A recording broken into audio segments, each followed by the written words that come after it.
प्रणाम मिथिला। आइ एकटा और मिथिला के भोजन के थाली सीरीज लऽ कऽ हाजिर छी, जाहिमे दालि भात, आलू परोर के भुजिया और आम के चटनी अइ।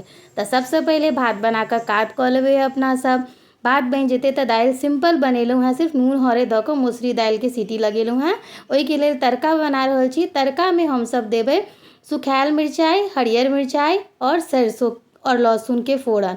ई दऽ कऽ एकरा जे छै से हमसब हल्का सा लाल कऽ लेबै। लाल कऽ कऽ जे छै एहिसँ दालिके छौँका लगा देबै। मसुरी दालिमे सरसो लहसुनके यदि छौँका लगाउ ने तऽ गजबके स्वाद आबै छै। तऽ एहि दुआरे हम एकरा तड़का लगेलहुँ हेँ एहिसँ। तकर बाद भुजिया बना रहल छी आलू परोरके। दालि भातके प्रोसेस हम लम्बा नहि केलहुँ, कियाकि एकदम सिंपल तरीका छलैए। भुजिया हम एहि लेल देखा रहल छी जे बहुत गोटा हमरा कहै छै जे हुनकर सबके भुजिया कुरकुर नहि रहै छनि, या कनि दिन बनेलाके बाद जे छै से ओ नरम भऽ जाइ छै। तऽ ओहिके लेल, हालाँकि आइ हमहूँ कनि थाकल हारल घर आयल छलहुँ हेँ बहुत रास काज सबसँ केलाके बाद। तऽ हमरो भुजियाके लेल तेल कनि कम गरम भेल छलए। तऽ हम पहिले भुजियाके जे छै सिद्ध कऽ लै छियै एनाही बिना नून हरदिके। तकर बाद देखियौ एखन जहन आधा सिद्ध भऽ गेलै तऽ नून हरदि और हल्का सा चिली फ्लेक्स देलियै। अहाँ ओहिके जगहपर मिर्ची बुक्की भी दऽ सकै छी। लास्टमे जहन भुजिया अहाँके उतारऽके कंडीशनमे भऽ जायत ऑलमोस्ट, तखन अहाँ भुजियामे नून ऐड करू। ओहिसँ भुजिया नरम नहि होइ छै।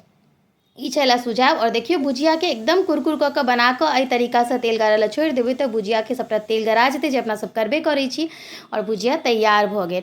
आब एहिके संगे आमके चटनी बनेने छलहुँ हेँ, जेकि हल्का मिठगर और हल्का नुनगर स्वाद दै छै, खटगर ऑब्वियसली। तऽ ओहिमे मसाला यूज केने छलियै जीर, जमाइन और धनी गुड़ा। ओहिके संगे सूखा मिर्ची और कनि नून और संगे कनि जे छै से एहिमे चीनी। अच्छा, मसालाके हम हल्का सा भुनने छलियै कनिके, तकर बाद पीस लेलहुँ हेँ। तऽ चटनी तैयार भऽ गेल छलए।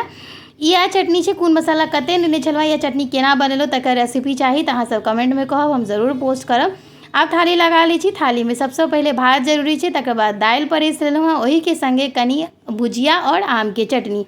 और एहिपरसँ जहन अपना हाथके घी बनायल धऽ दै छियै ने तऽ खानाके मजा दुगुना भऽ जाइ छै। वीडियो नीक लागल तऽ शेयर जरूर करब।